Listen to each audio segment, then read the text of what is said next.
This video probably won't get many views and it might be ignored by most people. But if it can make even a small developer happy by seeing someone talk about their game, then it's already worth it. And that's exactly the point of the video, to shine a light on hidden projects that sometimes turn out to have huge potential. Or, like some of the games we will look at today, games that already feel very solid and well developed. So I invite you to check out these projects and, by the end of the video, maybe even consider supporting some of them. Let me just go through them. Let's start with what I think is already a very well-structured game. I say that because even from the demo alone, it already has a strong identity of its own. Magical Blush is a top-down action-adventure with Metroidvania-style exploration and elemental combat. You play as Amin, a mage who comes back from the astral plane and finds her world completely destroyed. The elemental lords, basically chaos given form, have been unleashed by someone she does not know yet. She has to travel her kingdom, save the survivors, find lords of fire, water, wind, stone, and spirit. Honestly, it really impressed me because it immediately grabs your attention. It has a unique pixel art style, an engaging story, and very polished controls. And you already know I'm obsessed with responsive controls. Another thing that should never be missing if a game wants to reach the next level is strong visual and sound design.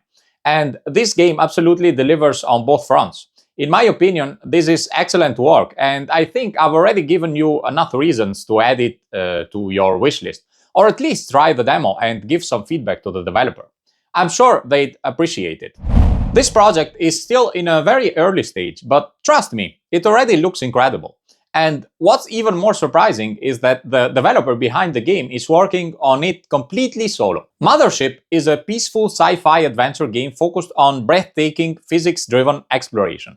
Your goal is to recover the fuel cores of massive space wrecks so you can continue your journey deeper into space in search of the last remaining humans in the galaxy. Crafted with heart by a solo developer, the game takes you on an interstellar voyage through space and time.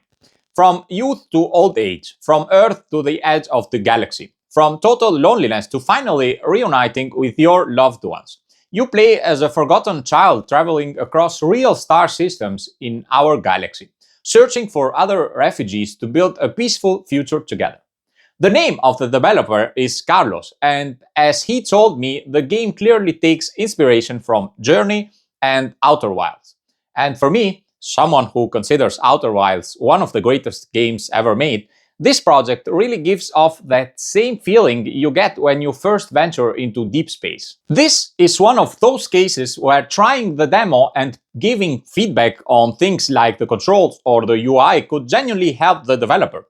Because when it comes to the overall game feel, I think Carlos absolutely nailed it. Okay, this one is different, and I want to be direct about what it is before I tell you why it is here. Princess KHALIFA is a fast-paced precision movement shooter. You are an advanced AI defending your world from waves of abstract invaders. There is focus mode, which slows time so you can reposition and launch precise missile strikes. The core idea is that you control chaos rather than just survive it. From what I can tell, this is probably an early project, something a developer makes to learn the systems, to understand shipping, to understand what a game loop actually feels like from the inside. I have been there. Most developers have. In fact, the games that come out of that phase, when someone is still learning but genuinely curious, sometimes have something that more polished games lose along the way. And here is the specific thing I want to say about this one. I played it, I got a game over, and I immediately wanted to play it again. Since we've seen many of these kind of games, what it needs now is players who will push it and tell the developer specifically what is missing. What would make this more unique? What feature would make you come back a third time, a fourth time? That feedback is worth more to someone at this stage than a review. Go try it.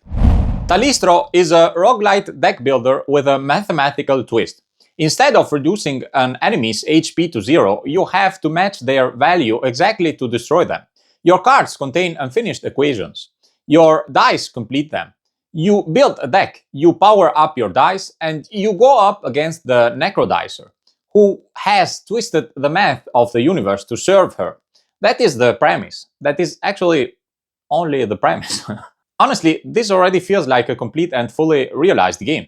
It clearly understands its strengths and knows exactly how to keep players engaged. The visual style is also really unique.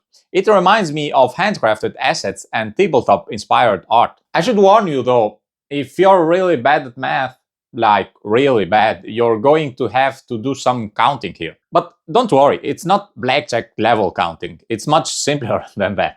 I've played quite a few deck builders, and I can confidently say this one has very solid foundations, which is why I decided to include it in this video. The BONEROOMS is a multiplayer survival game set in an ever-changing maze. Up to 8 players, 3 modes, free for all, team versus team, cooperative. There is proximity voice chat. The maze changes as you play. There are over 15 items to use, some for defending yourself, some for actively sabotaging other players. The tone is goofy horror, which is a specific energy that either works perfectly or completely falls apart depending on execution. And now here comes the part that will probably surprise you the most.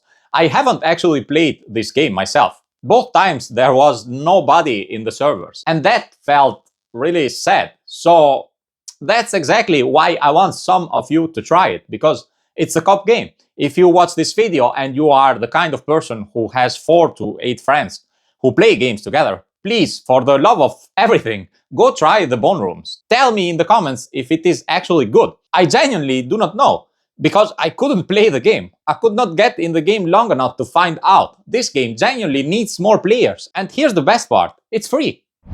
Town of TINYSVILLE is a deck building city builder with roguelite elements. Tiny maps, but the stakes feel large because every placement matters. You place buildings by playing cards. You manage resources, grid space, money, and something called beauty, which is either charming or annoying depending on your tolerance of that kind of metric. One badly placed building can collapse your entire run. I honestly don't have much to say here. It's just a very cozy game that I wish I had spent more time understanding deeply. But even from what I've played, it left a good impression on me. And as you can probably tell from the poster behind me, I absolutely love pixel art. So first thing I can say is that I adore the visual style they choose. Maybe some of the text can become a little difficult to read after a while, but at the same time, that's often the trade-off you make to preserve a strong pixel art aesthetic. I think I've talked enough about hidden games for today. Now it's your turn to pick your favorite, check out the links in the description, add the game to your wishlist, try the demos, and maybe leave some feedback for the developers so they know there are people out there who genuinely want to play their games and support their projects. And of course, don't forget to hit the subscribe button on this channel. That's always a great choice, and it really helps me keep going too. Thanks for watching.